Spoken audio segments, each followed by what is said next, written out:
Waalaikumsalam warahmatullahi wabarakatuh.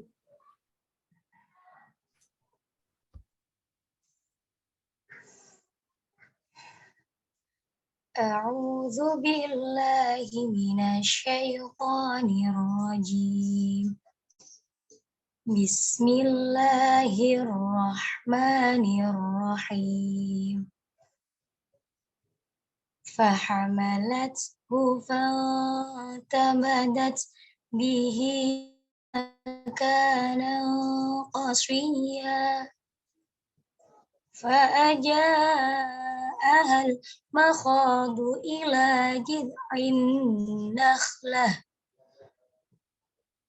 قالت يا ليتني مت قبل هذا وكنت نسيا منسيا فناداها من تحتها ألا تحزني قد جعل ربك تحتك سريا Shadaqallahul azim. Yang artinya, maka dia Maryam mengandung. Lalu dia mengasingkan diri dengan kandungannya itu ke tempat yang jauh. Kemudian rasa sakit akan melahirkan memaksanya bersandar pada pangkal pohon kurma. Dia Maryam berkata, "Wahai, betapa baiknya aku mati sebelum ini, dan aku menjadi seseorang yang..."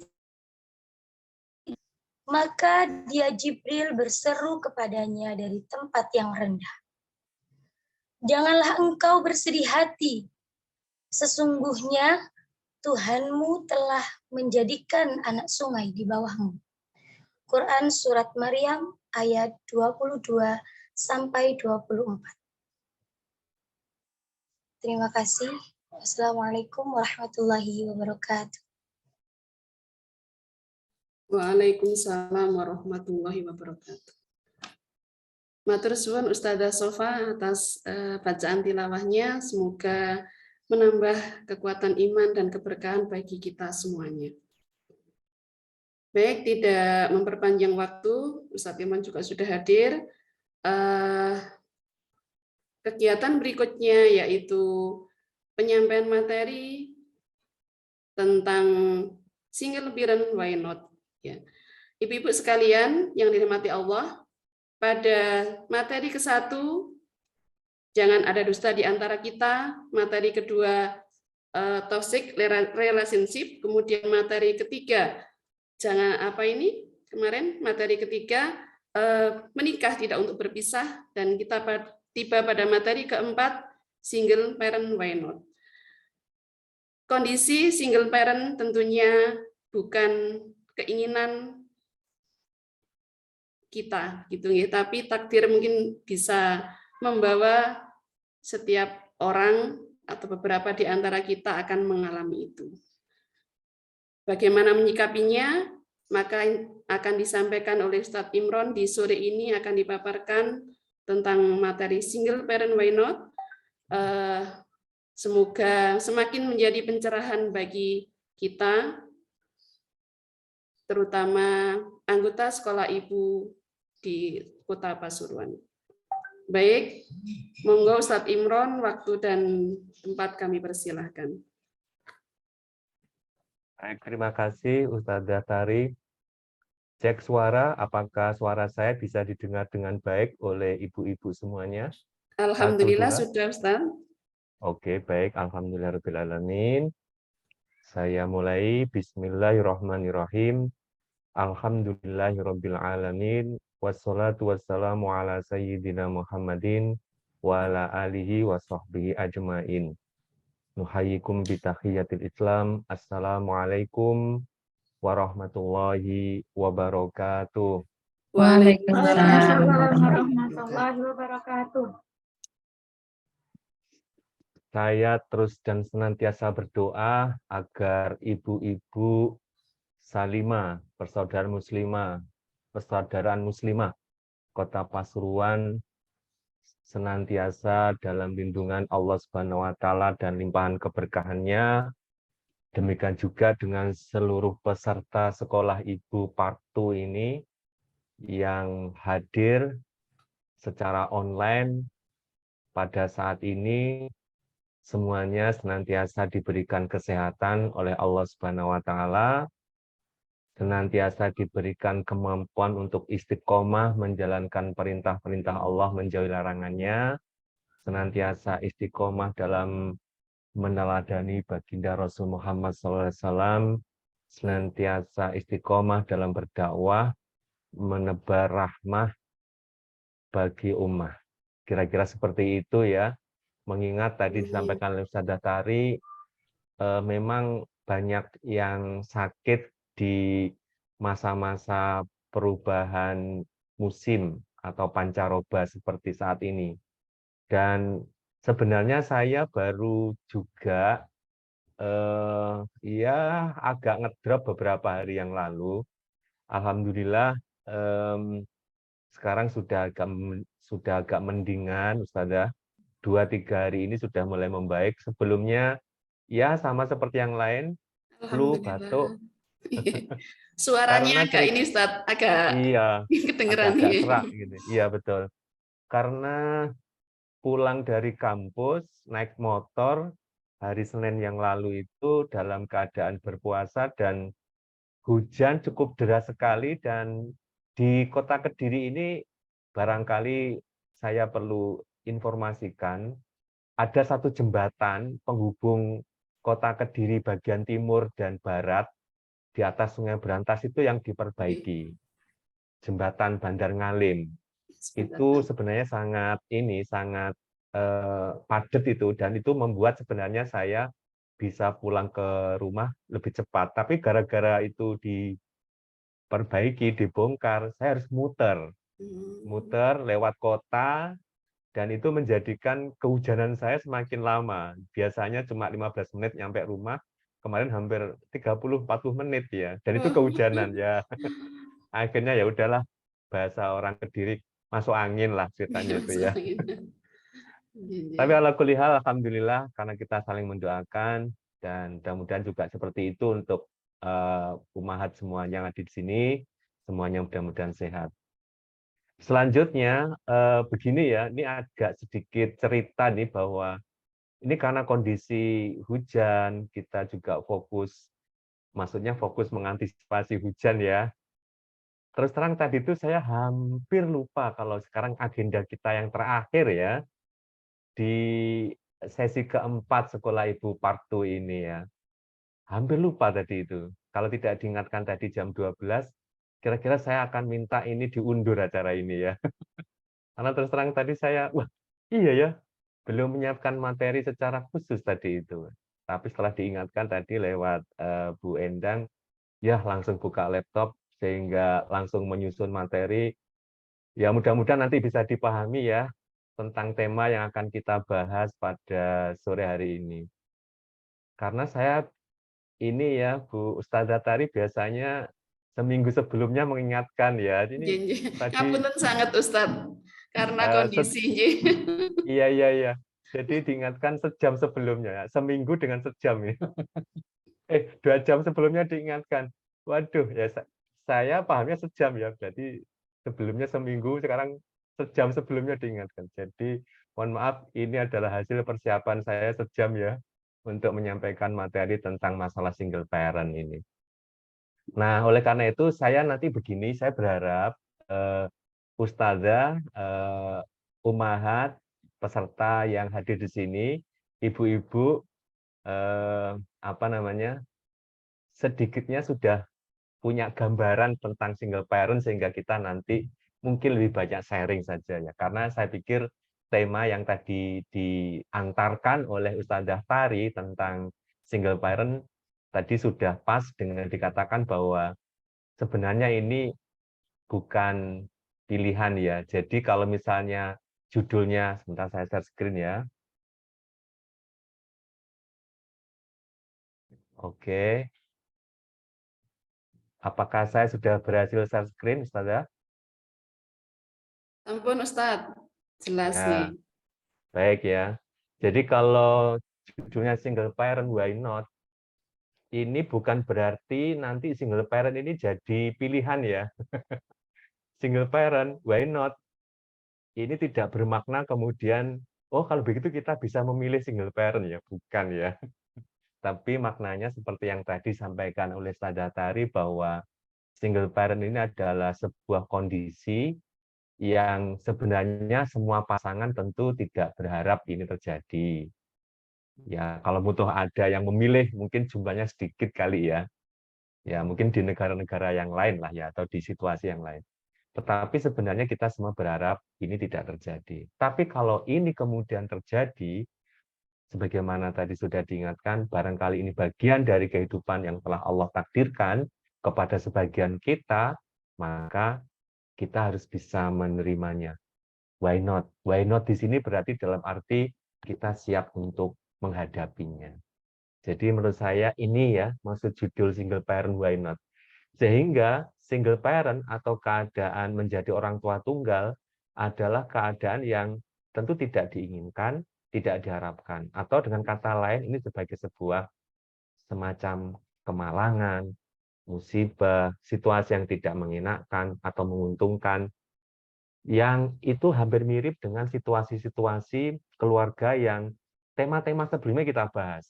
Misalnya kita punya konflik dengan pasangan, kita harus terbuka dengan pasangan, sehingga kita membutuhkan satu kondisi mental, sehingga kita membutuhkan satu karakter atau beberapa karakter, ciri sebagai pribadi atau pasangan yang bisa menghadapi itu semua. Yang kemarin dari awal kita bungkus 4 tema pembahasan kita itu dengan satu kata, yaitu ketangguhan ya, resiliensi.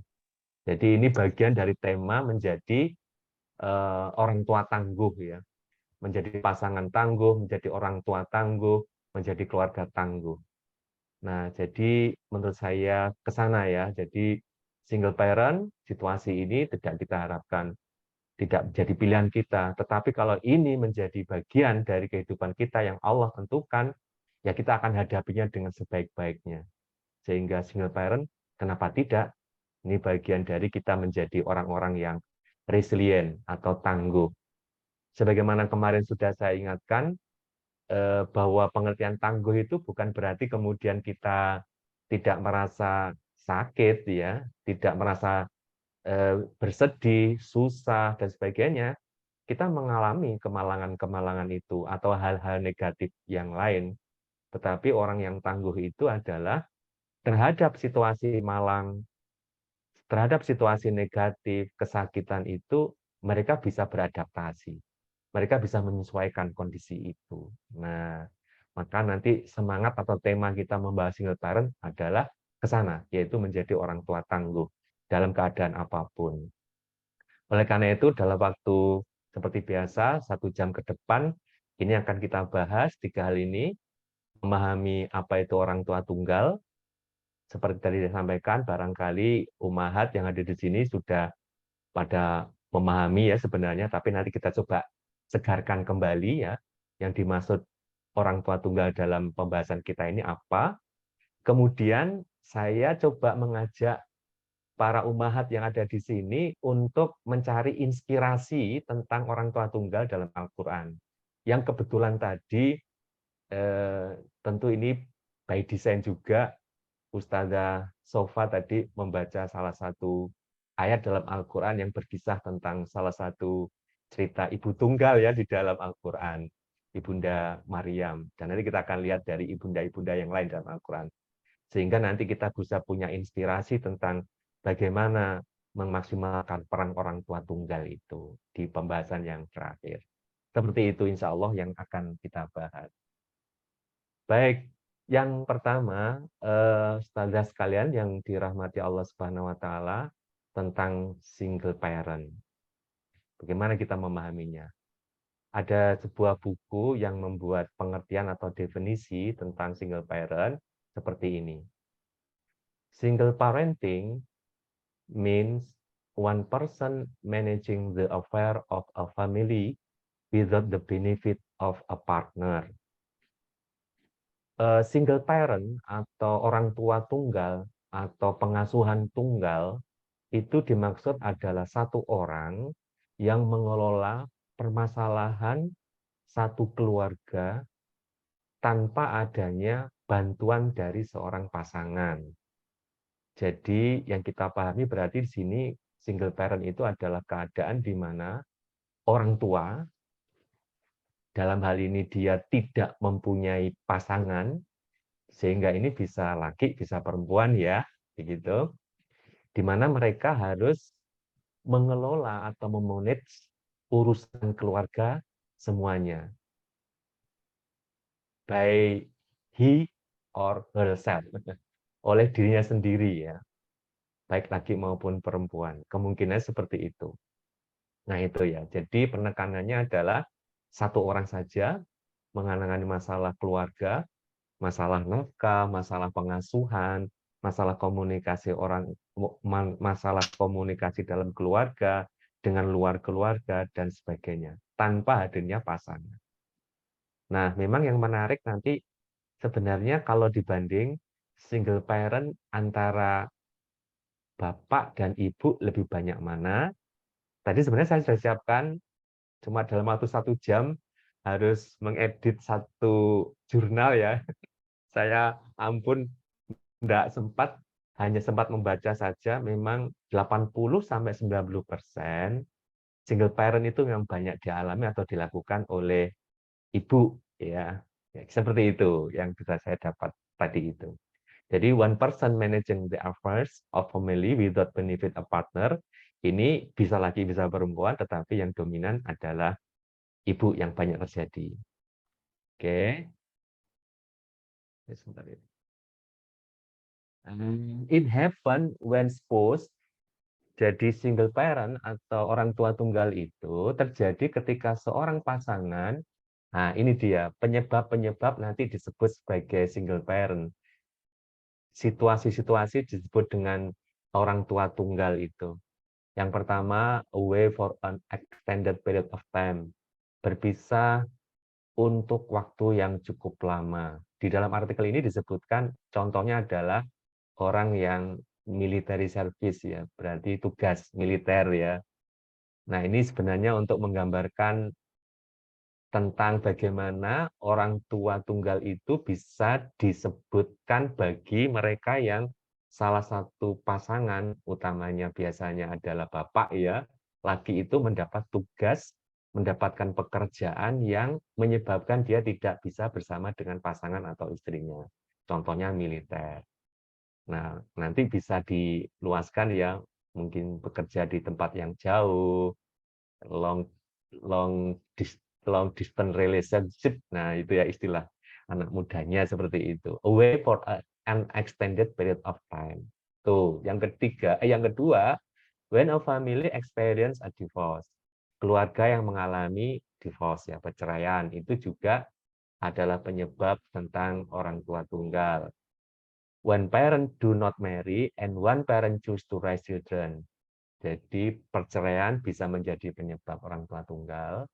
Juga ketika ada pasangan yang memutuskan hanya dirinya sendiri yang mengasuh anak.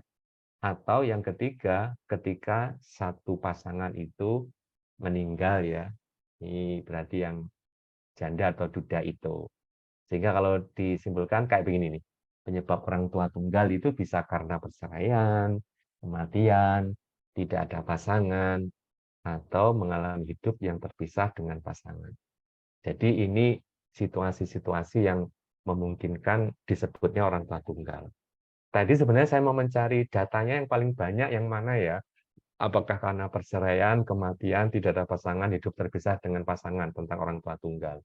Saya masih belum menemukan, tapi kalau misalnya ada sebuah artikel mengatakan dilihat dari perceraian yang bulan kemarin ya, saya sempat tayangkan tentang data statistik angka perceraian di Indonesia kan cukup tinggi ya, Bunda semuanya ya. Berarti kalau misalnya angka perceraian yang cukup tinggi, yang kita bisa dapati, maka kemungkinan sekarang itu orang tua tunggal juga semakin besar. Tapi kita belum tahu apakah yang bercerai itu sudah punya anak atau belum. Nah, yang kayak begitu itu saya belum dapat datanya. Tetapi dengan asumsi tingginya perceraian, boleh jadi sekarang tentang orang tua tunggal itu mungkin sangat banyak ya.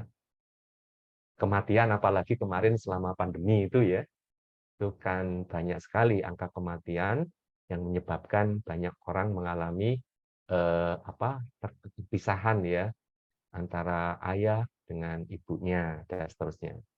Kemudian hidup terpisah ini dan tidak ada pasangan juga bisa kita lihat dari misalnya ya tadi karena tuntutan ekonomi harus berjauhan ya dalam pasangan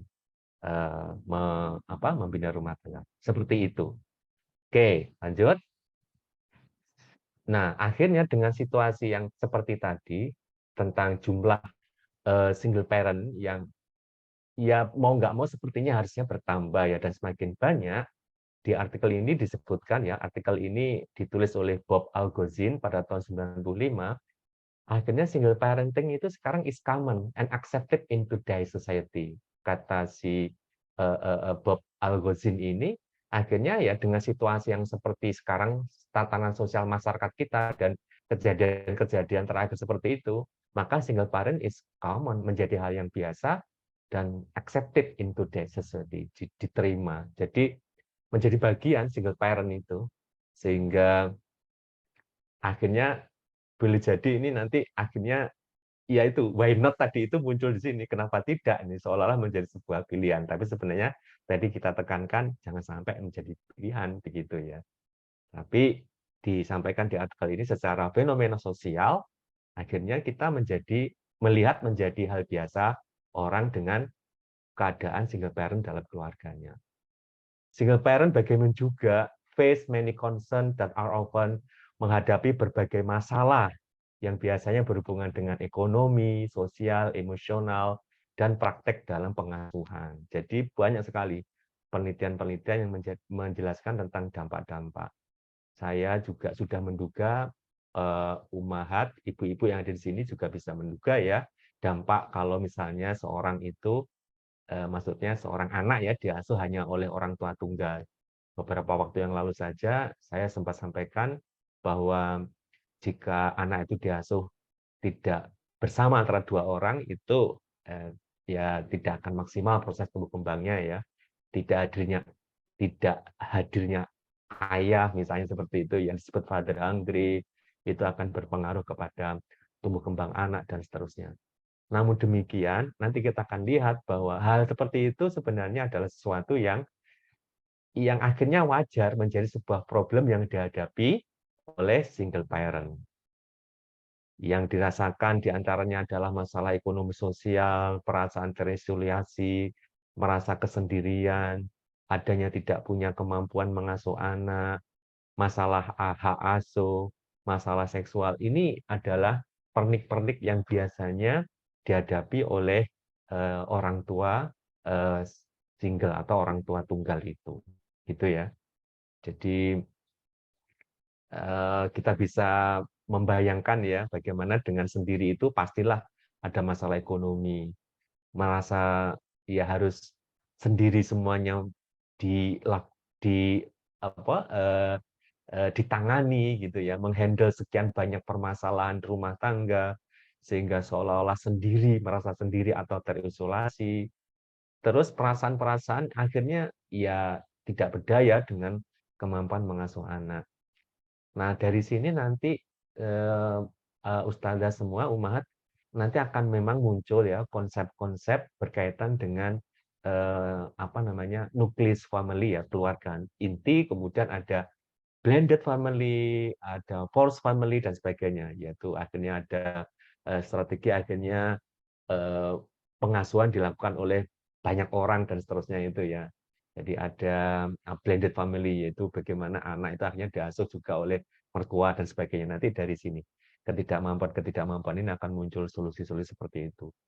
Juga ada masalah hak asuh juga biasanya kalau misalnya menjadi orang tua tunggal itu karena kasus perceraian, biasanya seperti itu ya. Ada permasalahan dengan anak asuh dan tentu juga ada masalah-masalah yang berkaitan dengan hubungan seksual. Nah, masalah-masalah yang lain berkaitan dengan pengasuhan ya. Nah, ini didetailkan dalam sebuah presentasi itu ya. Ada konflik, ada gangguan relasi dengan keluarga besar, ada masalah finansial overload. Oke, ini kayaknya menegaskan yang tadi. Baik. Bunda semua yang dirahmati Allah Subhanahu wa taala, lalu bagaimana tentang anak? Ya, ya anak kalau hidup dengan orang tua tunggal, apalagi baru begitu ya, dan anak itu dalam keadaan sedang tumbuh kembang, kita sedang bayangkan anak ini katakanlah di usia-usia remaja awal lah ya, atau di anak akhir ya, anak akhir, remaja awal, atau remaja madya seperti itu. Akan muncul perasaan-perasaan seperti ini. Jadi ini asumsinya kalau anak itu sudah mulai merasakan peran seorang orang tua, dan dia mulai bisa berpikir tentang jati dirinya, remaja utamanya berarti. Ada perasaan sebagai korban, rendah diri, stigma keluarga dari keluarga yang bermasalah, merasa bertanggung jawab, seolah-olah ini kesalahan orang tua itu dilimpahkan kepadanya, ada perasaan kehilangan, muncul masalah perilaku emosi, adanya kesulitan beradaptasi. Ini yang memungkinkan anak-anak problem yang dirasakan oleh anak-anak dari orang tua tunggal. Nah, ummahat semua yang dirahmati Subhanahu wa taala peserta kajian Salimah online, sekolah ibu online Salimah Pasuruan. Seperti tadi sudah kita sampaikan, single parent may often feel isolated. Memang single parent itu mungkin akan merasa terisolasi dan sendiri. Cuma yang aneh itu kan jumlahnya itu akhirnya kan mau nggak mau bertambah ya. Ini ada sebuah fakta tentang bagaimana 25 tahun terakhir ini lebih dari 16 juta ya anak hidup dalam asuhan orang tua tunggal ya. Ini tentu data di Amerika ya, di Amerika, di seluruh Amerika, bukan di kita belum tahu. Saya makanya tadi saya sebutkan di depan tadi ya, masih belum menemukan data untuk yang di Indonesia. Nah, ini menunjukkan bahwa sekali lagi kondisi orang tua tunggal ini memang ya sekali lagi marak ya. Dan berarti masalah-masalah itu memang perlu dihadapi. Being a single parent may will be a real challenge. Menjadi seorang tua tunggal itu memang memiliki tantangan. Tetapi single parent can and do find ways to help their children grow up to be happy, healthy, productive. Tetapi bagaimana juga orang tua tunggal itu masih punya peluang untuk mengasuh anak-anaknya tumbuh berkembang, grow up to be happy, menjadi bahagia, sehat, produktif, menjadi dewasa yang produktif, who place a high value and family unity and relationship, yang dia berada pada seperti hidup dalam sebuah keluarga utuh dan juga mempunyai hubungan yang baik. Artinya sebenarnya walaupun single parent itu mempunyai masalah perasaan seperti tadi di slide sebelumnya, ada kesulitan mengasuhan, ada problem perasaan yang dialami oleh single parent-nya, tetapi dia masih punya peluang untuk mengasuh anak mereka itu bertumbuh dan berkembang, karena bagaimana juga single parent family may have problem. Memang orang tua tunggal itu mungkin memiliki masalah, and they may be some drawback to the system. Dan mereka tentu akan harus menghadapi itu semua. Tetapi bagaimana juga, ini dia, saya tertarik dengan kata-kata di artikelnya tadi Pak Robinson tadi itu ya. All families face problem of one kind or another. Semua keluarga itu kan menghadapi masalah. Artinya, apakah orang tua tunggal itu nggak punya masalah? Punya juga kan. Ya, jadi sama, dalam pengasuhan itu juga sama. Sehingga sebenarnya ketika orang tua tunggal itu juga punya masalah, tapi juga dia punya peluang untuk mengasuh dan mengembangkan anaknya menjadi anak yang sehat, tumbuh kembang dengan baik, mandiri dan sebagainya. Nah, bahkan most of them survive the difficulties.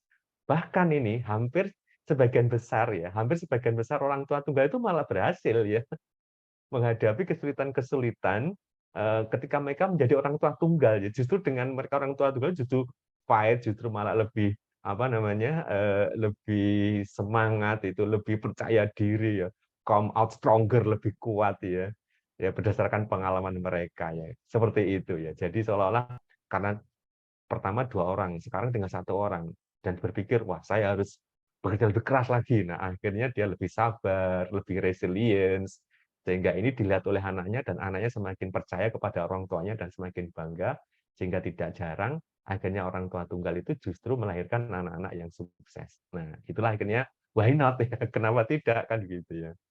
Sehingga kita bisa mengubah paradigma sekarang. Single parent itu sebuah pilihan dari situasi terjadi dalam keluarga. Jadi kita tidak akan melihat single parent itu sebuah aib ya, bukan sebuah kelainan gitu loh ya. Ini sebuah keadaan yang harus kita terima dan kita sikapi dengan positif. Ada sisi positif, ada manfaatnya itu. Ya setidaknya kalau single parent kan tidak ada masalah toxic relationship dengan pasangan. Jadi tidak ada masalah dengan pasangan, tidak perlu ada tidak apa tema yang pertama Bunda apa tidak perlu ada dusta di antara kita kan nggak ada ya dengan pasangan. Jadi ada sisi positifnya, konflik berkurang, ketegangan berkurang, bahkan mungkin anak bisa lebih mandiri begitu ya. Sehingga punya otonomi, peluang semakin dekat dengan anak, terus kemudian peluang bagi orang tua juga untuk membuat anaknya punya kepercayaan dan kebanggaan kepada orang tuanya. Jadi kita bisa melihat sisi positif dari single parent ini. Nah, seperti itu apa namanya, Bunda sekalian yang dirahmati Allah Subhanahu wa taala tentang mengubah paradigma single parent, sehingga benar sekali kalau temanya adalah why not, kenapa tidak? Kita siap menghadapinya itu. Nah, sekarang untuk menguatkan paradigma itu, kita lihat di dalam Al-Qur'an. Ini pembahasan kita yang kedua. Di dalam Al-Qur'an sendiri bagaimana? Tadi sudah ada 1 ayat yang dibaca oleh Ustazah Sofa kan, tapi ada lain kan kisah. Misalnya, nih, kisah ibu Nabi Musa. A'udzubillahi minasyaitonirrajim. Bismillahirrahmanirrahim. Wa asbaha fu'adu ummi Musa faridha in kadat latubdi bihi laula arbatna ala qalbiha litakuna minal mu'minin. Quran surat Al-Qasas ayat 10. Ketika hati ibu Musa menjadi faragha, menjadi legowo, menjadi resilience, menjadi tangguh, sehingga beliau dengan rela ya demi keselamatan anaknya, yang waktu itu kita tahu kisah bagaimana pendahuluan dakwah Nabi Musa alaihissalam ya, waktu-waktu kecil itu ketika Fir'aun harus membunuh semua bayi laki-laki, dan kemudian diilhamkan kepada bunda Nabi Musa untuk apa namanya menghanyutkan anaknya di sungai itu, dan kemudian diambil oleh istri raja dan seterusnya ya. Sungguh hampir saja dia menyatakan rahasia tentang Musa, seandainya tidak kami teguhkan hatinya agar dia termasuk orang yang beriman kepada janji Allah. Ada yang bisa membantu saya mematikan yang open mic? Ada yang bisa membantu saya untuk mematikan open mic yang buka mic ini? Mohon ditutup. Ya, oke, terima kasih. Ya, jadi seperti itu, hati Ibu Musa menjadi kosong. Jadi kan waktu itu melihat gimana nanti anakku, tapi lihat ada apa namanya keberanian, ada apa ya, pasrahan yang luar biasa yang untuk menggantikan kata ketegaan gitu ya. Kepasrahan yang luar biasa dari Bunda Nabi Musa bahwa itu semua adalah kehendak Allah Subhanahu wa taala. Yang terbaik bagi anandanya begitu ya. Ibu Nabi Musa alaihissalam ini kan dikisahkan sebagai seorang ibu tunggal ya, secara majasi ya. Karena ia berperan sendiri sebagai orang tua tunggal ketika tinggal jauh dari suaminya. Jadi kan tidak pernah ada kisah tentang suaminya ibunya Nabi Musa ya. Jadi digambarkan bahwa beliau itu juga seorang ibu tunggal juga kan sebenarnya. Punya ikatan yang kuat dengan Nabi Musa. Terus bagaimana ini? Nanti udah lihat itu, ada ikatan yang kuat, ada keberanian, ada ketangguhan. Ya, ketika ibu tersebut melahirkan Nabi Musa alaihissalam di tengah kondisi yang tidak aman bagi keberlangsungan hidup bayinya, jadi situasi tidak aman, sehingga beliau ketangguhan yang beliau jalani adalah dengan berpikir mencari bagaimana cara menyelamatkan ananda tercintanya itu. Ya, dan kemudian semuanya skenario Allah Subhanahu wa taala sebagaimana ayat Al-Qasas tadi itu fasbaka fuadu Umi Musa, dibuat legowo oleh Allah Subhanahu wa taala Bunda Nabi Musa ini untuk apa namanya? Menyelamatkan bayinya. Jadi ini pelajaran yang pertama kita dapati ibroh pelajaran bahwa ada peristiwa tentang single parent gitu ya, ibunda Nabi Musa. Tetapi kemudian yang dirasakan dan dialami oleh ibunda Nabi Musa ketika menjadi single parent adalah kepasrahan total kepada Allah Subhanahu wa taala, dan karenanya beliau mendapatkan bimbingan dan arahan dari Allah Subhanahu wa taala. Dan itu berdampak kepada tumbuh dan berkembangnya Nabi Musa alaihissalam menjadi Nabi Musa alaihissalam yang kita tahu dalam kisah beliau menjadi seorang nabi yang berani, yang apa namanya, sekali pukul orang itu mati dan sebagainya, membelah lautan, menuntut ilmu, luar biasa kisah tentang Nabi Musa ini. Baik ya, itu Ibunda Musa. Kemudian juga ada kisah yang luar biasa yang tadi dibacakan ayatnya. Kisah Ibunda Nabi Isa alaihissalam. Ketika dihadapkan kepada keadaan sulit dan menghimpit, bahkan mengharuskannya untuk pergi jauh dari keluarga dan kampungnya. Ini kan betul-betul tantangan untuk resilience kan itu ya. Wow, berat sekali ini ya. Dalam kondisi mengandung seorang anak, lalu dia mengasingkan diri dengan kandungannya ke tempat yang jauh. Quran Surat Maryam 22.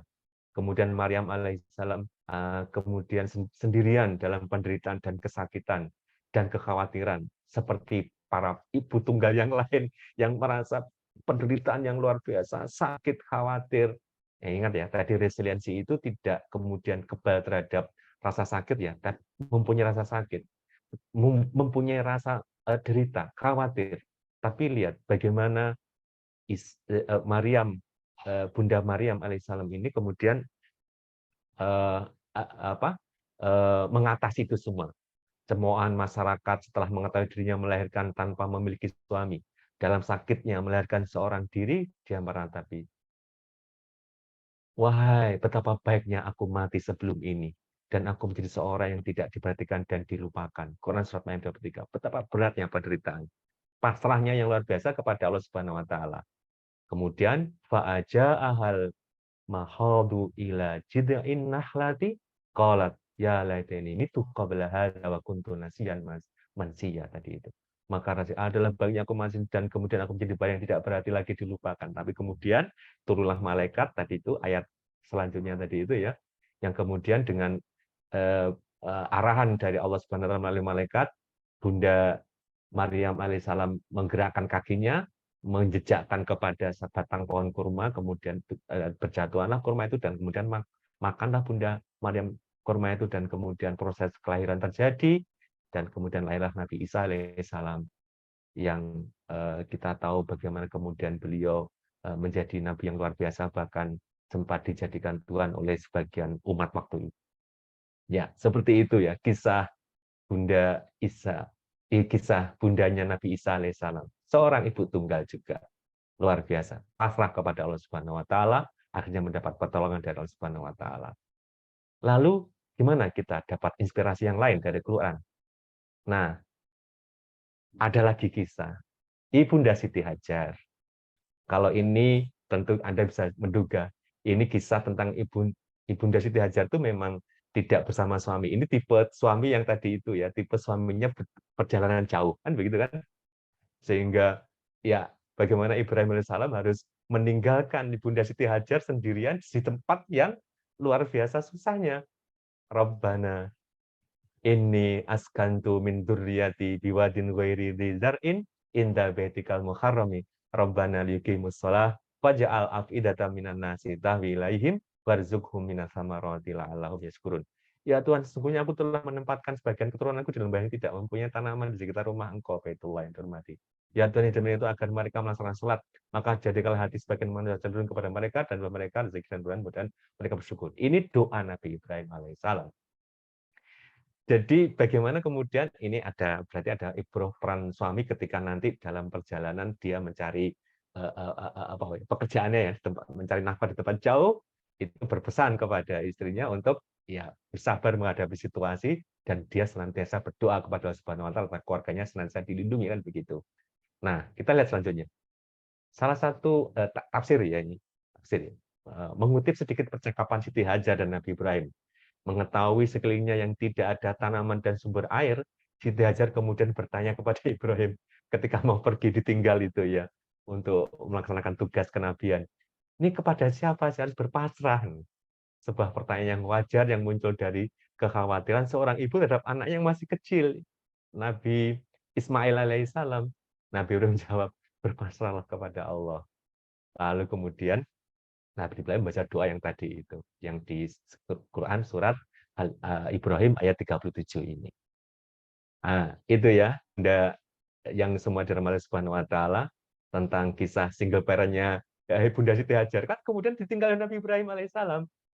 Terus kemudian kita tahu kan setelah sekian periode lama sekali ditinggal oleh ayahnya, kemudian Ibrahim kembali, kemudian Nabi Ismail sudah dianggap sudah bisa bekerja, sudah mandiri, berarti sudah remaja ya, remaja awal begitu kira-kira bayangannya begitu ya, remaja awal atau remaja madya begitu ya.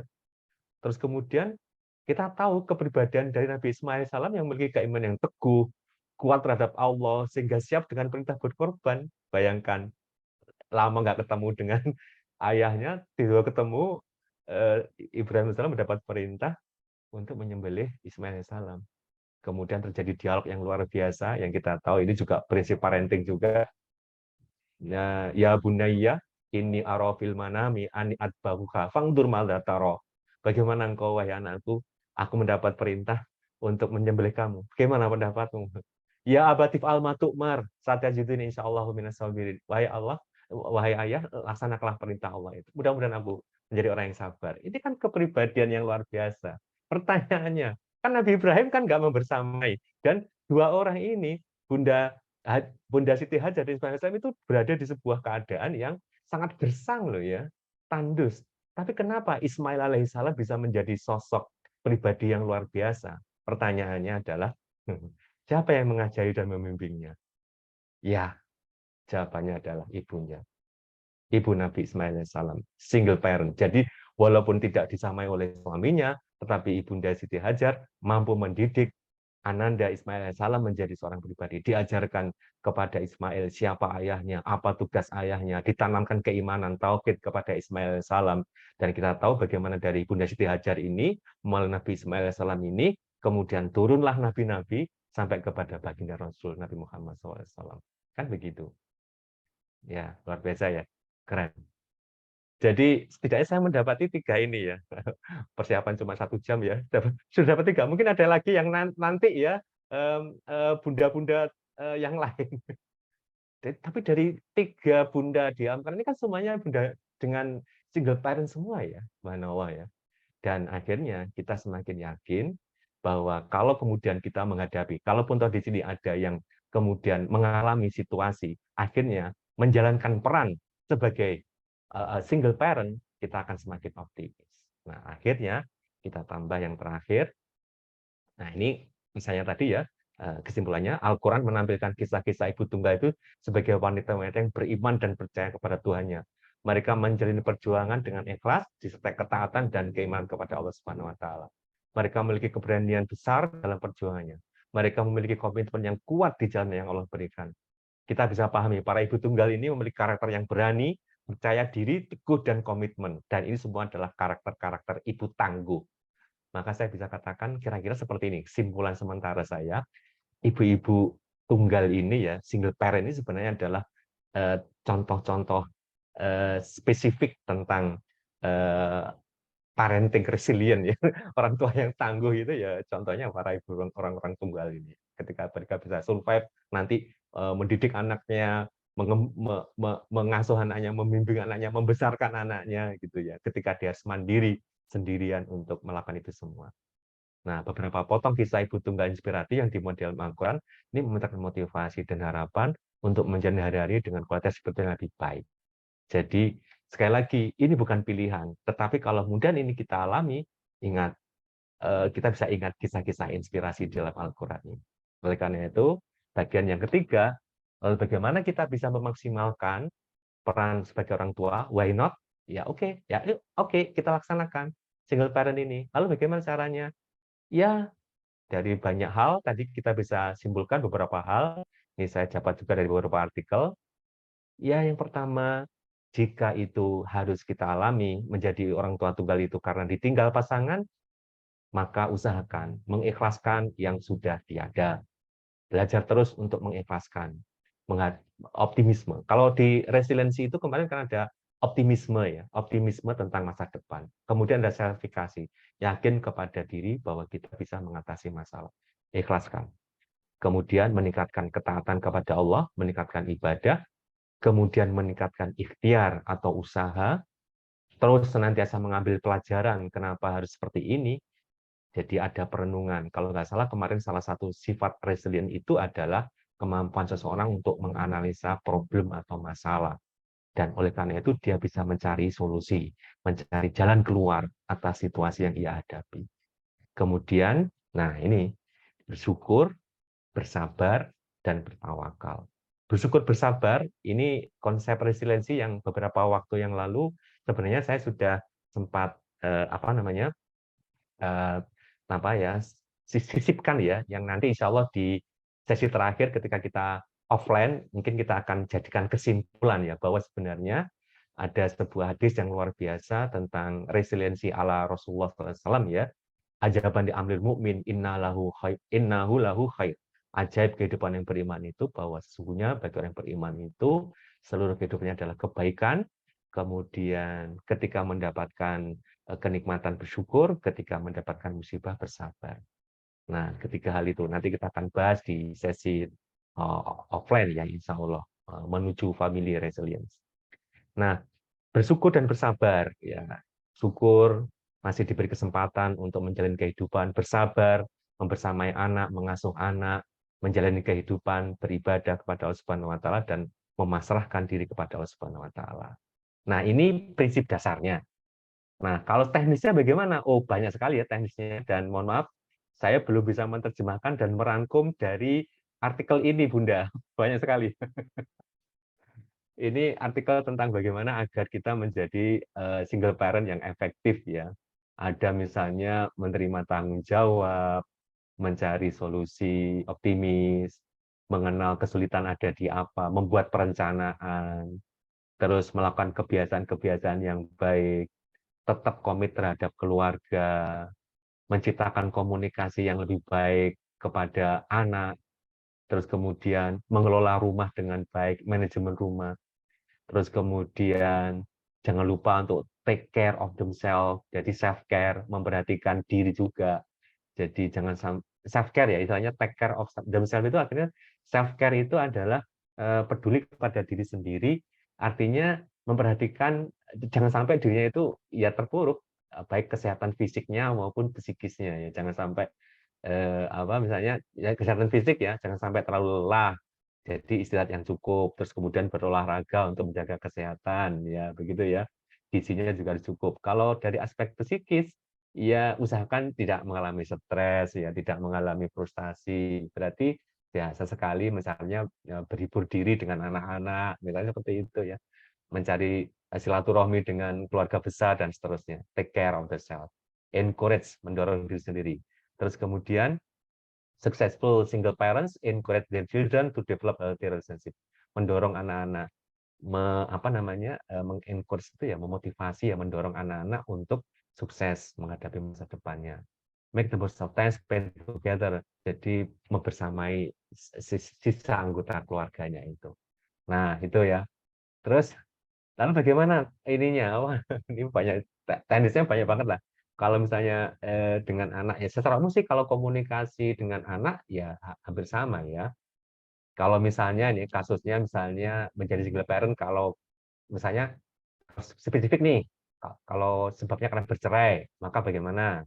Oh, bagaimana tetap harus menjaga hubungan baik dengan keluarga, menjaga hubungan baik dengan mantan ya kayak begitu, komunikasinya gimana, bagaimana didamaikan dan seterusnya.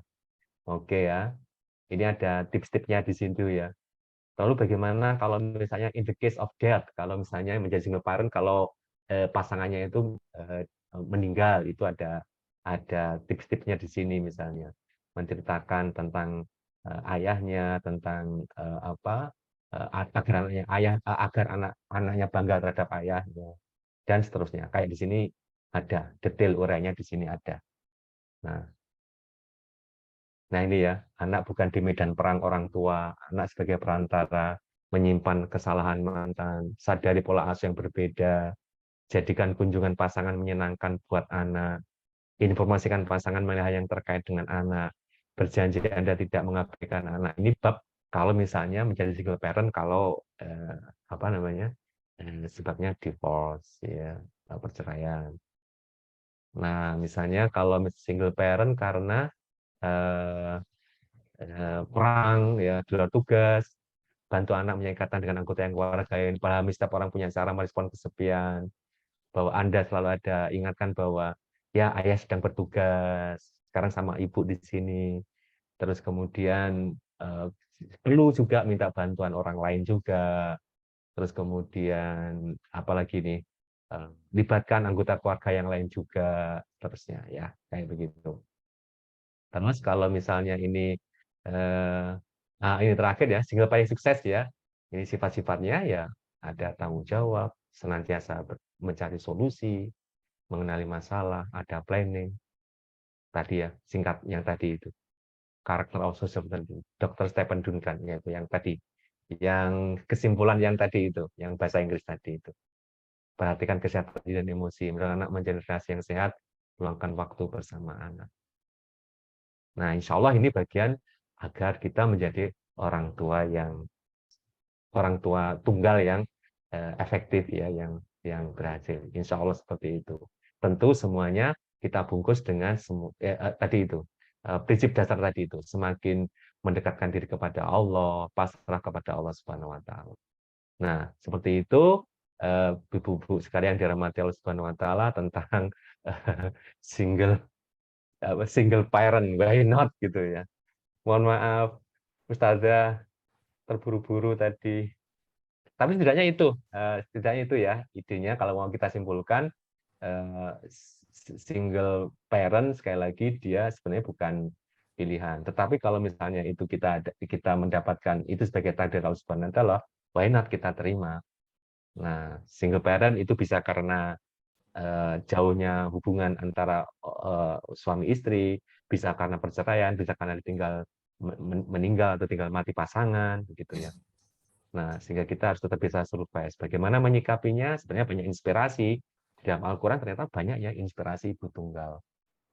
Dan itu adalah mereka yang luar biasa. Lalu bagaimana orang tua tunggal itu bisa menghadapi itu semua? Dia punya keyakinan yang teguh kepada Allah Subhanahu Wa Taala, komitmen terhadap keyakinan yang kuat kepada Allah Subhanahu Wa Taala, ibadah yang kuat, komunikasi yang efektif kepada anaknya, dan seterusnya. Ya, insya Allah seperti itulah single parent. Wallahu a'lam bishawab, Bunda. Mohon maaf, Tata Tari, itu yang bisa saya sampaikan. Mudah-mudahan ada inspirasi. Mohon maaf kalau ada pertanyaan kita diskusikan. Monggo. Assalamualaikum warahmatullahi wabarakatuh. Waalaikumsalam warahmatullahi wabarakatuh. Matur suwun sangat Ustadz atas pencerahannya pada materi keempat sore ini tentang single parent. Sedikit mengutip dari yang disampaikan Ustadz Imron tadi, Ustadz, bahwa kondisi yang menjadi penyebab single parent tadi kan ada 4 nih, dari 1, 2, 3, 4. Mungkin yang kadang dirasa agak berat bagi seorang ibu ya, karena biasanya memang pada umumnya kondisi single parent ini banyak dialami oleh ibu atau single mother gitu. Dari 4 ini tadi, pemicu tadi mungkin yang agak berat dirasakan berat adalah yang nomor 2 begitu. Kalau yang nomor 1, 3, dan 4 kan mungkin kondisi sudah siap gitu, sudah mempersiapkan diri ketika harus memilih sebagai single parent. Tapi untuk yang kedua itu kan kondisi sehingga harus menjadi single parent itu mungkin yang agak terasa berat karena memang sesuatu yang tidak direncanakan gitu. Namun yang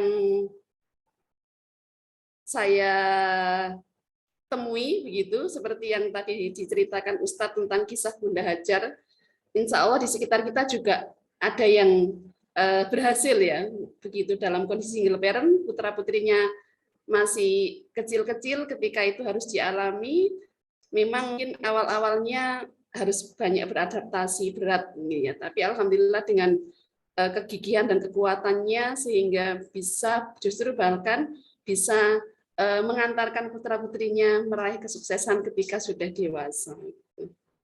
Gitu ya Ustaz. Baik, ibu-ibu peserta sekolah ibu yang sudah hadir di Zoom ini, monggo apabila ada pertanyaan atau mungkin berbagi momen tentang single parent, bisa raise hand ataupun ditulis di chat room.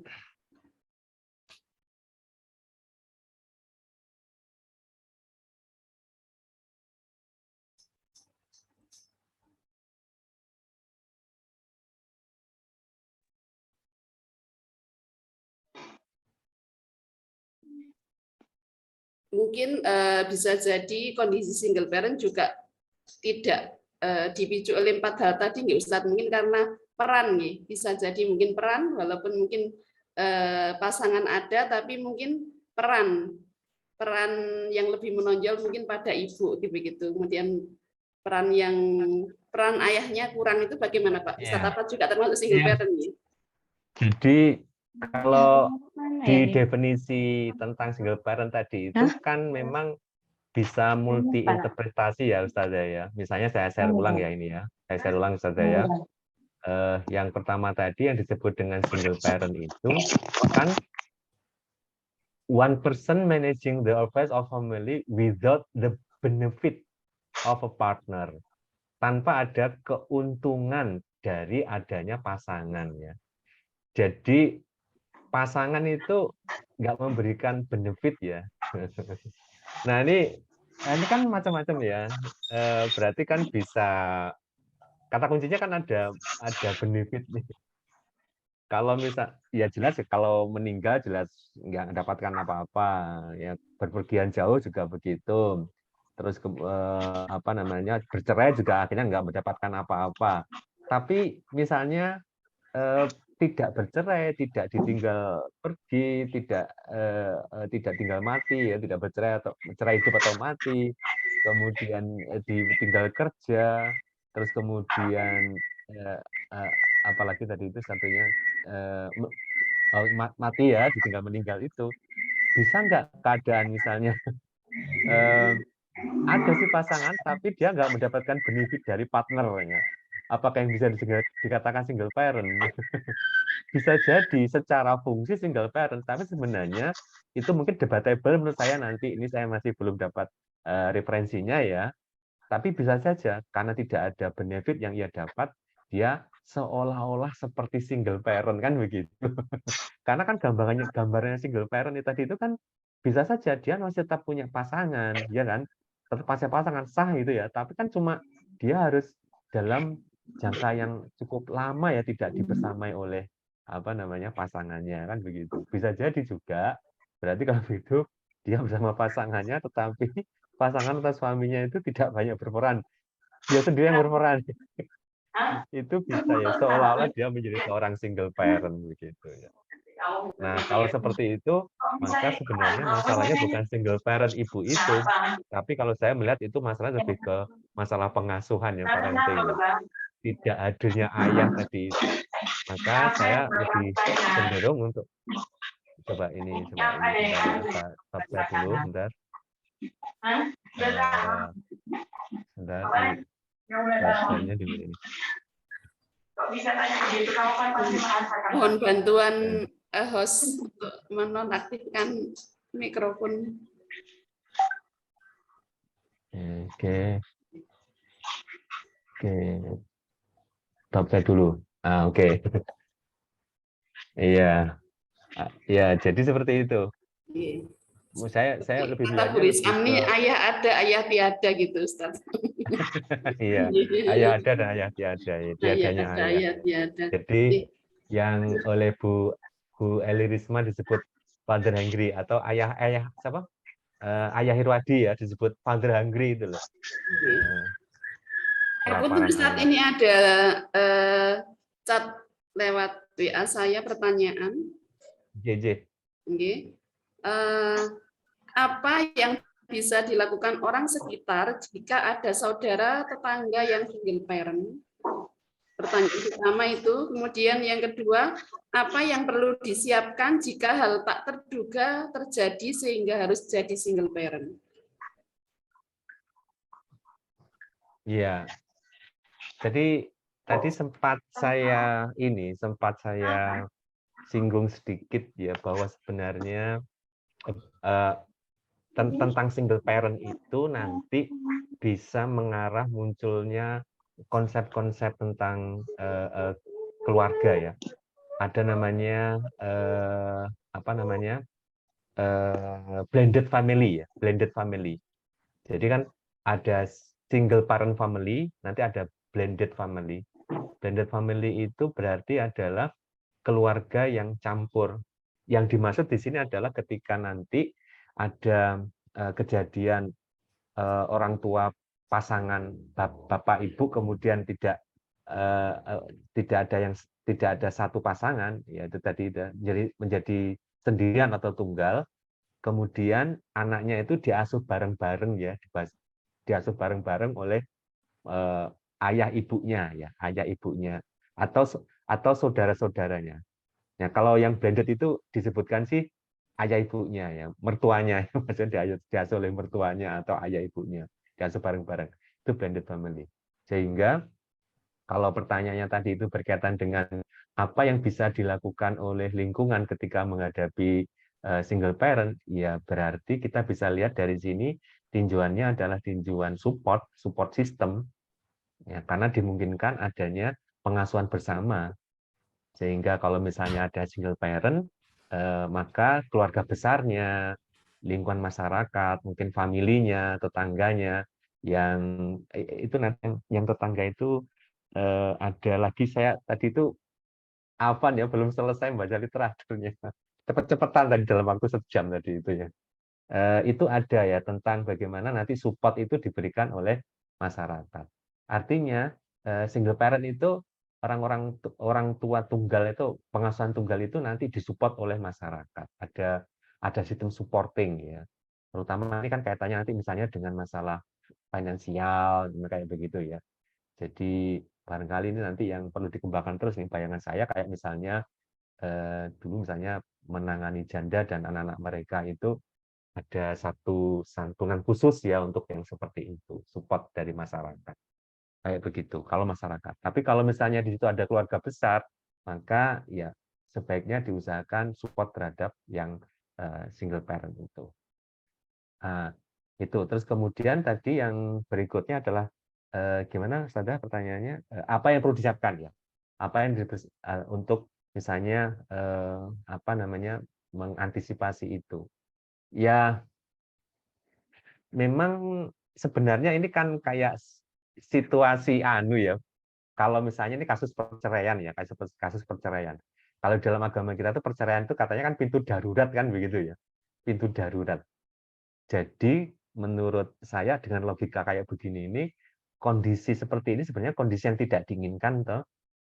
Jadi kondisi yang tidak diharapkan. Jadi kan pintu darurat. Namanya pintu darurat, maka menurut saya yang perlu dipersiapkan adalah kesiapan kita untuk menghadapi hal-hal kedaruratan gitu ya. Misalnya ya, kalau misalnya kita kayak gini ya, gempa bumi ya, gempa bumi di Cianjur, atau misalnya sekarang kita nih hujan, bencana alam dan sebagainya. Itu yang tidak kita bisa duga-duga kan? Ya berarti kita harus siap antisipasi. Nanti misalnya kalau hujan deras, itu apa yang perlu kita siapkan? Oh, kita harus siapkan payung, kita harus siapkan cara untuk jalur evakuasi. Kalau misalnya gempa, itu gimana caranya menghadapi gempa? Oh, keluar cari tempat yang aman dan sebagainya. Maka menurut saya menyiapkan kondisi menghadapi single parent itu kita harus siap juga nanti. Misalnya kalau kita harus terpaksa harus menjadi orang tua tunggal, berarti ya tahu jalurnya ke siapa kita harus nanti meminta pertolongan pertama kali, ini jalur evakuasinya, terus bahan-bahan apa yang harus kita siapkan untuk nanti bisa survive menghadapi masa-masa menjadi single parent, misalnya strategi bertahan secara ekonomi, finansial, dan sebagainya. Seperti itu. Jadi karena analoginya itu adalah ini sebuah pintu darurat dan kita tidak berharap, ya sama seperti analogi kita dengan pintu darurat, kita harus siapkan hal-hal kedaruratan, harus siap kayak P3K-nya lah begitu ya. P3K-nya harus kita siapkan gitu ya. Komunikasinya dengan siapa nanti, terus kemudian strategi untuk menopang ekonomi seperti apa, sebaiknya kita siapkan. Nah, alangkah baiknya ini juga ada di sekolah ibu, terutama sekolah ibu yang awal ya. Mungkin pranikah kali ya, perlu ada materi ya, mempersiapkan diri menghadapi situasi ibu orang tua tunggal begitu ya, mempersiapkan diri aja. Kalau tidak terjadi, alhamdulillah ya. Tapi kalau terjadi, kita sudah prepare, sudah siap gitu ya. Ya kayak misalnya kayak kan itu kan perlu latihan juga atau latihan kedaruratan itu. Misalnya kalau di pintu darurat pesawat itu kan nanti ada cara untuk terjun itu gimana, tahu yang dibuka di mana gitu ya. Mungkin kita perlu juga ajarkan nanti kepada pasangan-pasangan muda seperti itu. Wallahu a'lam bishawab.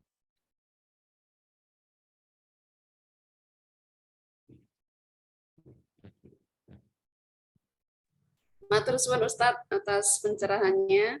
Berikut ada pertanyaan di chat room dari Bu Nur Hidayati Kediri. Apakah single parent itu harus seorang ibu? Enggak, Ustadz. Tadi sudah saya singgung ya. Ini bisa ibu, bisa bapak ya sebenarnya ya. Cuma memang datanya sebagian besar itu ibu memang. Yang single parent bapak itu memang agak jarang ya. Gitu ya Bu Nur Hidayati ya. Jadi bisa seorang ayah bisa Bunda. Ya. Iya, ya, Cuma yang matur tadi nuwun. Cuma yang menarik tadi itu sebenarnya konsep yang tadi itu kebersamaan itu. Jadi misalnya ya. Tadi kan ada pertanyaan dari Bu Ustadzah Tari itu, kalau misalnya sebenarnya pasangannya itu masih ada, cuma yang sehari-hari ngurusin masalah di rumah tangga, cari nafkah, ngurusin anak, itu si ibu. Yang bapaknya itu mungkin ya Allah nggak berdaya lah pokoknya amen delok TV ya apa ngopeni mano misalnya misalnya begitu ya misalnya contoh ya. Itu gimana? Apakah itu bisa dikatakan single parent ya? Nah, itu kan benefit kan tidak didapat ya. Kalau menurut saya itu sebenarnya belum sampai single parent, tapi itu benih-benih yang menjadi single parent kan ya. Nah, mungkin itu diselesaikan. Mungkin masalah komunikasi. Kalau seperti itu masalah komunikasi suami istri lah kayak begitu itu ya. Wallahu a'lam bishawab. Ini ada titipan pertanyaan di Japri saya, Ustadz. Nggih. Ini bagaimana menyikapi anak yang dalam pengasuhan single parent, menyikapi anak yang ingin melepas masa lajang, mengingat ortu masih belum siap secara mental, seperti kaget ditinggal anak yang ingin menikah. Gimana solusinya? Iya, ya gimana ya, ini mestinya perlu wawancara. Karena menurut saya ini subjektif nanti itu. Tapi kan prinsipnya yang namanya juga anak sudah masanya untuk menikah, ya harusnya dilepas. Sampai misalnya ada ibu orang tua tunggal yang mungkin dia merasa selama ini dia sendirian yang mengasuhnya sampai kemudian menjadi dewasa, tapi kemudian harus diambil oleh orang lain dan akhirnya tidak siap. Nah ini kayaknya single parent yang belum berhasil deh itu ya. Ya kan? Karena single parent yang berhasil tadi itu dia siap menghadapi situasi. Bahkan dia bisa mengantarkan anaknya lebih sukses, lebih bahagia. Kalau kemudian anaknya bisa mandiri, bisa kemudian berumah tangga, keluarga, ya itu kan mestinya harusnya berbahagia ya single parent-nya itu ya, ibunya tadi. Tapi kenapa kalau dia malah belum siap? Nah, berarti kayaknya dia masalah sebagai single parent ya. Mestinya kan harusnya siap ya. Siap. Bahkan itu harusnya ditanamkan kepada dirinya, Bunda, Anda sudah berhasil tuh sebagai single parent. Karena anaknya menikah tuh. Nah, gitu kan ya.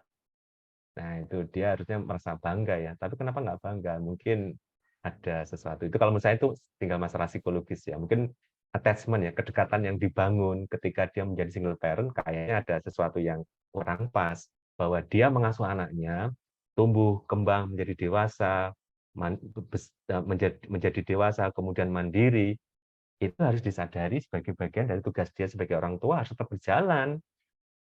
Enggak kemudian akhirnya kayak dimiliki, kayak anaknya itu dimiliki sendiri, punya ibu terus sampai besar kamu tetap punya ibu, nggak boleh menikah dan sebagainya. Nanti kalau menikah nanti gimana ibu sendirian lagi gitu ya.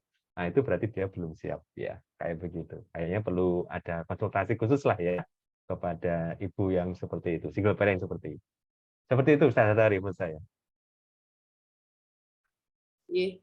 Matur suwun Ustadz. Semoga ini mungkin perlu banyak komunikasi lagi, lebih intens komunikasi dengan antara anak dan ibu mungkin Ustadz nggih. Untuk Nah, kira saling seperti itu. berbagi Nggih, cerita, nggih. berbagi rasa gitu. Nggih. Nggih. Terus kalau bisa ini ibu-ibu yang single parent itu perlu disupport oleh ibu single parent yang lain yang dia tidak punya masalah ketika anaknya harus menikah. Nah, gitu ya. Nggih, nggih, nggih. Dia harus berbagi rasa itu. Enggak apa-apa itu. Berarti Anda sudah berhasil sebagai ibu single parent. Anaknya sudah mandiri itu. Enggak boleh digandoli, jangan digandoli. Gitu. Sedikit nambahkan aja Ustadz, ini berbagi cerita juga karena saya pernah diceritain teman yang single parent begitu. Jadi beliau ditinggal wafat oleh suaminya ketika anaknya masih kecil-kecil 3 begitu, yang 2 masih sekolah, masih SMA dan yang paling kecil ini masih usia 5 tahun. Jadi konfliknya itu terjadi, masalah terjadi ketika ibunya ini ya kalau dari ceritanya luar biasa, memang tangguh begitu ya. Jadi ya dengan kondisi yang dengan diiringi air mata dan sebagainya cerita hidupnya ini, tapi alhamdulillah bisa mengantarkan putra putrinya ini bisa sukses sampai untuk yang kedua sama 1 dan kedua bisa sukses gitu, meraih anak masa depannya. Konfliknya terjadi pada putri yang terakhir ketiga gitu, karena yang ketiga ini kan tidak mengenal sosok ayah secara utuh nih, karena 5 tahun ditinggal, sehingga merasa kakak laki-lakinya ini adalah sebagai pengganti ayah gitu. Ketika kakak laki-lakinya sudah punya kehidupan dengan keluarganya, sehingga mungkin intensitas dengan adiknya berkurang, ini yang timbul terjadi problem, sehingga ini harus intens untuk menyadarkan kepada putrinya ini gitu. Tapi alhamdulillah ketika putrinya sekarang sudah SMA, sudah lulus, sekarang sudah kuliah, sudah mulai paham dia cerita kalau alhamdulillah gitu, ternyata banyak yang sayang sama aku begitu. Siap. Baik, Ustaz, ini ada titipan pertanyaan lagi lewat chat room. Maaf ini, pada kasus perceraian, bagaimana jika dari pihak ayah belum bisa diajak kerjasama dalam memenuhi hak anak, misal untuk menghadirkan sosok ayah pada anak meski orang tua sudah tidak bersama lagi, sehingga kondisi ini dikhawatirkan akan menimbulkan sesuatu perasaan negatif dari anak kepada ayahnya, sehingga si ibu juga akhirnya merasa jengkel pada ayah karena ayah tidak bisa diajak kerjasama. Baik, ya pada wilayah ini saya harus sampaikan saya punya keterbatasan ya. Kayaknya kan sudah tidak murni wilayah psikologis lagi. Nanti ada kaitannya dengan masalah hukum ya, pengadilan agama. Ini kayaknya Ustadz Nizam yang pas ini. Nanti membahas nanti dirujukan ke Ustadz Nizam kalau bab kayak begini ini ya. Nah, saya hanya di wilayah psikologisnya saja ya. Jadi memang ya menciptakan satu situasi psikologis yang nyaman di situasi perceraian itu memang mungkin saya bisa istilahkan rentan ya, vulnerability-nya. Vulnerability. Kerentanannya itu tinggi banget ya. Kerentanan untuk muncul problem itu tinggi banget. Jadi ibarat barang pecah belah. Jadi mudah pecah, mudah retak ya. Namanya sudah kondisi perceraian ya. Sehingga effort atau usaha psikologis ketika menghadapi situasi perceraian antara ayah dan ibu itu harus benar-benar maksimal ya. Mereka harus melepas egoismenya masing-masing ya. Kalau dua-duanya itu semuanya berorientasi kepada kebahagiaan anak. Ya ini memang perlu ada konseling intens ya untuk itu. Hanya mereka memang sudah tidak bersama, wah ya namanya sudah pisah ya.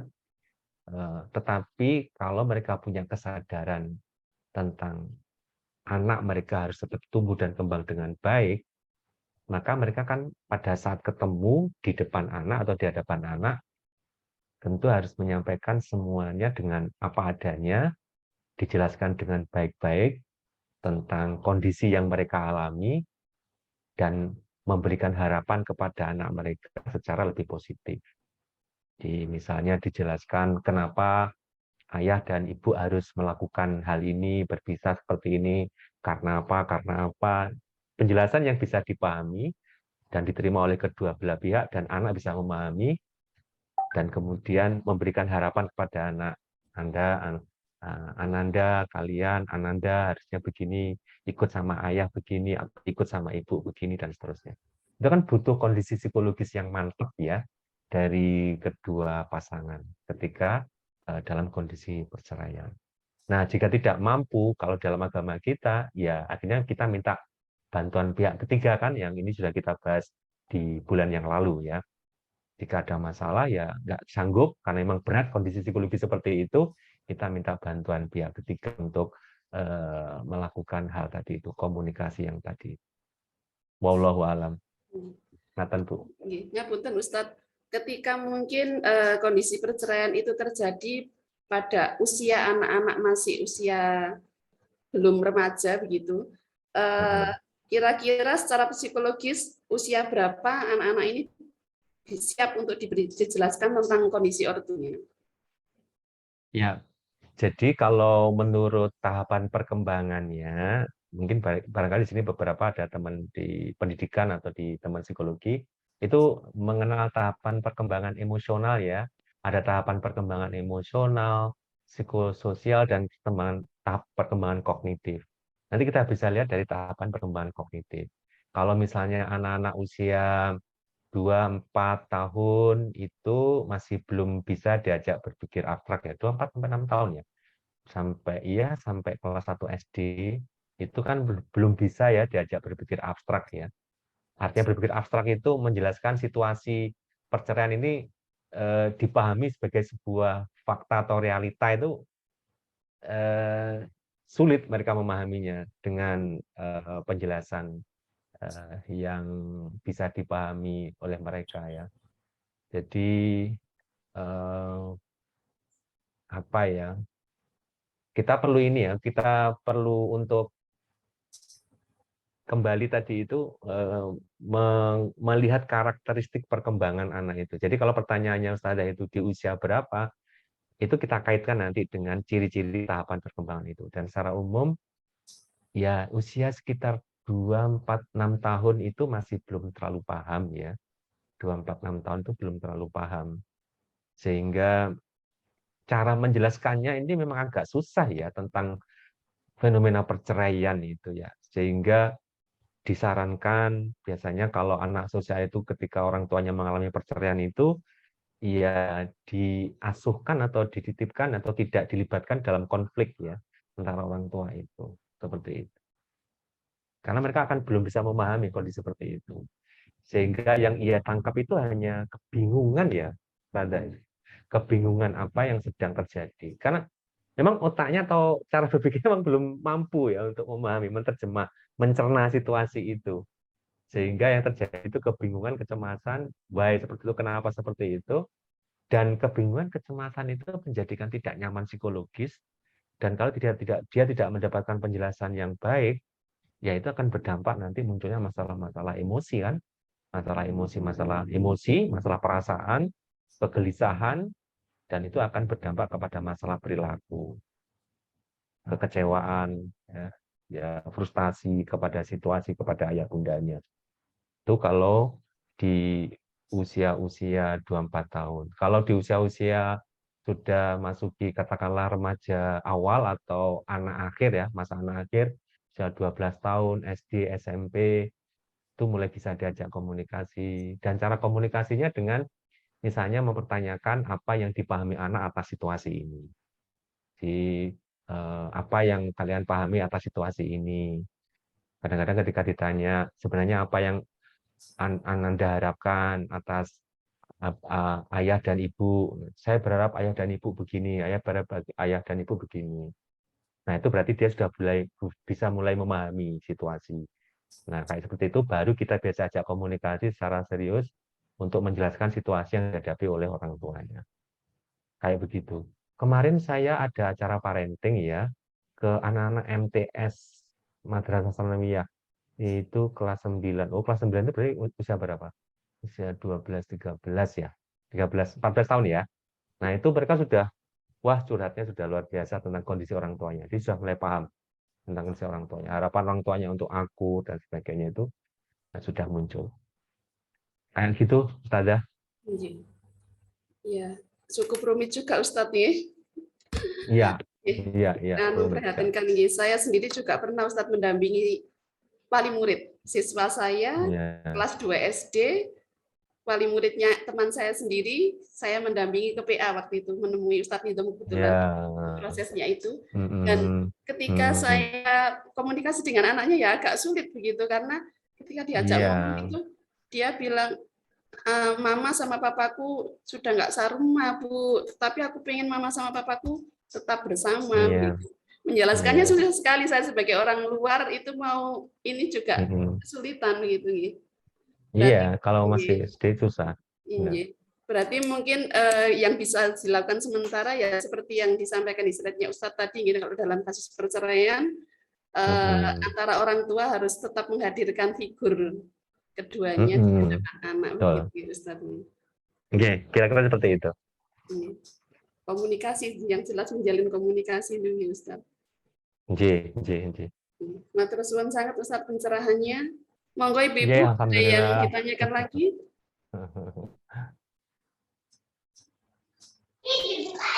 Assalamualaikum. Waalaikumsalam. Waalaikumsalam warahmatullahi wabarakatuh. Saya mau bertanya. Nama saya Yayu. Saya punya kenalan, Ustadz. Jadi gini, ibu ini sudah bercerai dengan suaminya. Punya anak 2 laki-laki, sudah besar-besar, sudah balik dua-duanya. Terus kebetulan si istri ini sudah menikah lagi. Tapi untuk urusan tentang amal ibadahnya si anak ini, yang saya lihat ibunya yang bekerja keras gitu. Dari mulai mengingatkan sholat, untuk mengajak sholat atau mengingatkan ngaji ataupun tentang ngaji, intinya banyak sekali ibunya yang berperan. Dari bapak sambungnya ini yang saya dengar dan lihat itu mungkin bisa dikatakan kurang. Nah, kurang dari bapak sambungnya, padahal satu rumah. Yang mau saya tanyakan di sini, apakah bapak sambung ini bertanggung jawab nanti dari yaumul hisab atas anak sambung ini tentang amal ibadahnya, amal solehnya, seperti itu. Karena beliau berada di bagian keluarga itu setelah anak itu sudah pada balik. Terus juga yang kedua yang saya tanyakan, bagaimana tanggung jawab ayah aslinya? Karena ayah aslinya juga pun sudah jauh di di kota seperti itu. Jadi ini yang saya tanyakan, bagaimana peran, ya keutamaan peran gitu ya. Maksudnya tuh menurut syariatnya seperti apa gitu, Ustaz? Itu mungkin ya. Oke. Saja. Assalamualaikum warahmatullahi wabarakatuh. Waalaikumsalam warahmatullahi wabarakatuh. Baik, baik Ustazah, Bunda Yayu ya, dengan segala keterbatasan ya, ini kapasitas syar'i saya yang bukan di ahlinya begitu ya.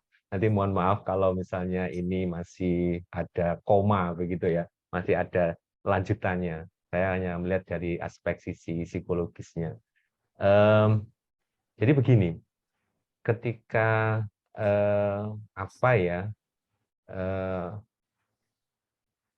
nah, nah apa anak dalam tahapan apa dalam pengasuhan ya orang tua ya, terus kemudian anak sudah sampai balik. Ini kan tadi masalahnya itu bagaimana kalau ketika anak balik, terus kemudian orang tuanya bercerai, sehingga karena bercerai bisa, maka sudah tidak ada tanggung jawab tanda petik ya pengasuhan ya, kepada anak. Dan kemudian ketika ibunya itu kemudian menikah dengan bapak sambungnya, maka yang akhirnya bertanggung jawab tentu adalah bapak sambungnya terhadap masalah anak begitu ya, masalah anak. Jadi kalau berkaitan dengan aturan fikihnya itu syar'inya yang bisa saya pahami ya, Ustazah Yayu, Bunda Yayu ya, itu berarti memang responsibilitas atau tanggung jawab tentang pengasuhan ada di orang tua yang memang secara sah atau resmi begitu ya, dia berada di ikatan hubungan antara orang tua dan anak. Ya, itu sahnya ya, resminya, syar'inya ya. Berarti orang tua terakhir ya, yang tadi ayah bunda dan ayah sambung dan bundanya, itulah yang bertanggung jawab terhadap pendidikan agama dari anaknya ya, karena memang secara syar'inya itu ikatan pernikahannya itu ngikut di situ, mengikut di situ. Sementara ayah yang sudah cerai karena sudah tidak ada hubungan, bercerai itu kan sudah tidak ada hubungan dengan si istri, dan kemudian berarti kan dia tidak lagi punya hubungan secara nasab dengan ini ya, dengan si apa namanya, si anak ya. Oh, hubungan keluarganya ya. Mungkin kalau nama mungkin masih bisa make ya, tapi kalau hubungan keluarga ini kan sudah tidak tidak ada ya. Nah, maka di situ kalau menurut saya ini, mohon maaf ya Bunda Yayu, si orang tua yang lama itu memang sudah tidak punya tanggung jawab langsung ya kepada anaknya, yang sudah menjadi tanggung jawab kepada ayah barunya. Namun jika kemudian sang ayah itu misalnya punya inisiatif atau diperlukan bantuannya, diminta bantuannya, dan kemudian menasihati anaknya itu untuk menjadi lebih baik, misalnya seperti itu ya.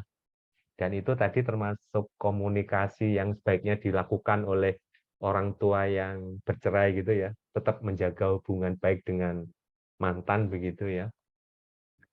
Nah, itu bisa menjadi keutamaan bagi ayah yang aslinya yang sudah bercerai tadi itu. Itu yang bisa saya pahami. Tapi secara hukum syar'inya sudah tidak ada ikatan lagi kan, sudah resmi. Katakanlah kalau itu sudah resmi bercerai. Tapi seandainya tadi itu misalnya dibutuhkan untuk menasihati dan sebagainya, itu bisa menjadi fadilah atau keutamaan bagi ayah kandungnya jika mau melakukan hal itu. Karena barangkali itu mungkin kalau yang menasihati ayah kandungnya itu bisa lebih lebih didengar dan sebagainya seperti itu. Nah, selebihnya wallahu alam. Selebihnya wallahu alam, saya belum paham. Kalau nanti kalau bab misalnya keutamaan dan sebagainya kan ini harus benar-benar merujuk apa ya Ustazah ya, kitabnya ya di mana. Ini saya kalau seperti itu saya mohon maaf, saya harus angkat tangan ya. Karena kalau saya kitabnya kitab psikologi parenting aja. Tapi kalau yang seperti itu saya hanya pakai logika basicnya aja, logika dasarnya. bahwa kalau yang sudah resmi itu ya orang tua yang sekarang resmi menikah itu ya itu yang nanti punya tanggung jawab resminya seperti itu. Nah, maka sebaiknya sih orang tua bapak ayah yang barusan menikah dengan si ibu punya peran, punya andil untuk menasihati anaknya dalam bab agama juga. Itu akan lebih baik seperti itu. Nah, gitu ya. Jadi tetap dia menjalankan tanggung jawabnya sebagai seorang ayah karena sudah diikat dengan ikatan resmi pernikahan dan itu adalah anaknya meskipun itu adalah sambung ya, anak sambung seperti itu. Dan itu tentunya bagian dari kebaikan dari ayah tirinya ya, dia sebagai ayah tiri kan berarti ya. Kebaikan dari seorang ayah tiri bagi anak yang sambungnya itu. Walaupun bukan anak kandungnya, dia menasihatinya, mengarahkan itu juga akan lebih baik. Namun jika dalam satu keadaan di mana itu kayak kasus tadi itu, seandainya ada perkenan begitu ya, komunikasi yang bagus seperti tadi itu sebenarnya di tips yang slide tadi di bawah itu loh Bunda. Itu kan ada toh komunikasi dengan mantan sebaiknya dijalin terus sehingga anak masih tetap bisa mengapresiasi ayahnya yang lama seperti itu ya. Itu kan butuh kondisi psikologi yang mantap ya kayak begitu itu ya, sehingga hubungannya dengan ayah itu tetap ayahnya dengan lama itu tetap baik gitu ya, dengan ayah yang baru juga begitu masih baik juga gitu ya, sehingga diharapkan anak itu tumbuh kembang dengan baik juga seperti itu. Kalau bisa dilakukan nggak apa-apa, bagus juga seperti itu, bagus juga sih, tapi itu berat ya kayak yang terakhir kayaknya kan berat ya itu biasanya udah wes itu bukan tanggung jawab saya. Nah, tapi kalau misalnya si lamanya ayah kandungnya itu mau melakukan itu, ya insya Allah menurut saya itu bagian dari keutamaan dari ayah kandungnya ya, untuk tetap bisa sabar, menasihati dan mendidik anak-anaknya ya, yang walaupun secara kaidah hukum positifnya sudah tidak menjadi tanggung jawabnya, itu diarahkan atau dinasihati. Wallahu alam, seperti itu Bunda Yayu. Gimana Ya, Bunda Yayu, sudah puas ya dengan bisa dipahami penjelasan nggih? Ustaz Imron? Bisa dipahami. Eh, Seperti itulah. Kalau fadilahnya nanti di Yaumul Hisab ya Allah yang tahu ya. Tapi kan kalau sudah syar'inya kaitannya itu ya mungkin tanggung jawab di ayah yang menikah resmi tadi itu ya harusnya tanggung jawabnya ada di ayah ya. Maka diusahakanlah komunikasi dengan ayah yang menikah yang terakhir tadi itu yang resmi itu. Sebaiknya diusahakan semaksimal mungkin bisa menasihati anaknya untuk beribadah lebih baik lagi bab agamanya. Begitu, Bunda Yayu. Matur suwun Ustadz atas pencerahannya dari pertanyaan Bunda Yayu. Oh, ini udah Bagaimana komentar. bagaimana ibu-ibu peserta, ada pertanyaan lagi atau sudah cukup?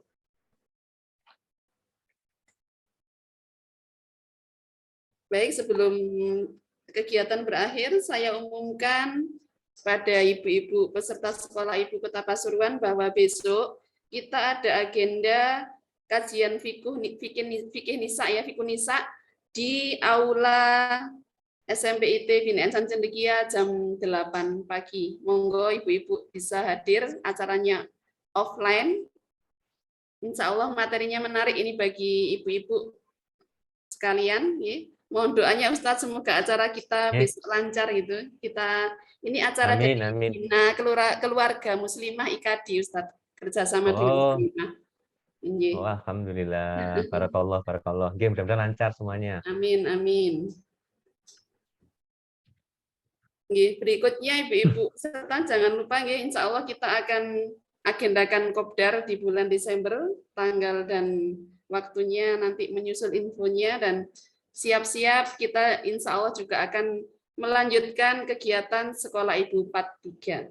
Insya Allah berkat dukungan ibu-ibu semuanya, kegiatan ini semoga senantiasa lancar dan diberkahi Allah Subhanahu wa taala. Amin, amin. Baik, sebelum acara kita tutup, sedikit saya bacakan sebait pantun. Mohon izin Ustadz. Suara suwir kue idaman sangat terkenal di Kota Jember. ibu-ibu cantik Sekolah Ibu Pasuruan, yuk kita hadir di Kopdar bulan Desember. Amin. Cakep. Saya selaku pembawa acara mohon maaf yang sebesarnya khususnya kepada Ustadz Imron tadi atas kealpaan saya selaku panitia baru bisa menginfokan pagi hari ini. Semoga alhamdulillah acaranya lancar. Dan mohon maaf kepada ibu-ibu semuanya atas segala kekurangan saya dalam memandu acara pada hari ini. Mari, maaf, foto dulu ya Bu Un, sebelum ditutup. Ya, monggo. Monggo Ibu nyuwun Ibu sebelum dibuka sebentar videonya, hanya ada dua slide. Mohon ya. Kita mulai slide 1. 1, 2, 3. Bentar.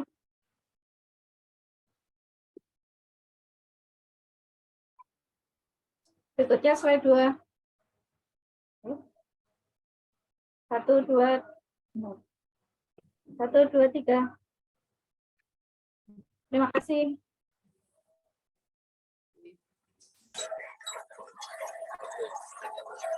Matur suwun Ibu, matur suwun Ustaz. Kami Sama-sama kita akhiri sesi pada hari ini dengan membaca hamdalah, alhamdulillahirabbil alamin, istighfar, Astagfirullahaladzim. Dan doa penutup majelis. Subhanaka Allahumma wa bihamdika asyhadu an la ilaha illa anta astaghfiruka wa atubu ilaik. Matur suwun sangat Ustaz. Mohon maaf. Kami. Saya akhiri ihdinas siratal mustaqim. Wassalamualaikum warahmatullahi wabarakatuh. Waalaikumsalam warahmatullahi wabarakatuh. Matur nuwun Ustaz. Sami-sami semuanya, mohon maaf kalau ada yang kurang. Izin live nggih. Monggo. Nggih, Assalamualaikum. Waalaikumsalam. Ibu.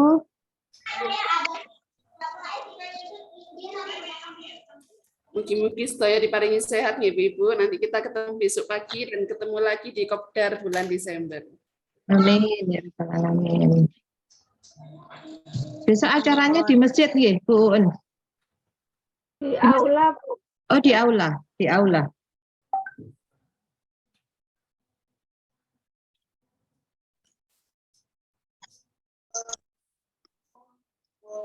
Hostnya Bu bisa di end meeting. Oke, nuwun saya.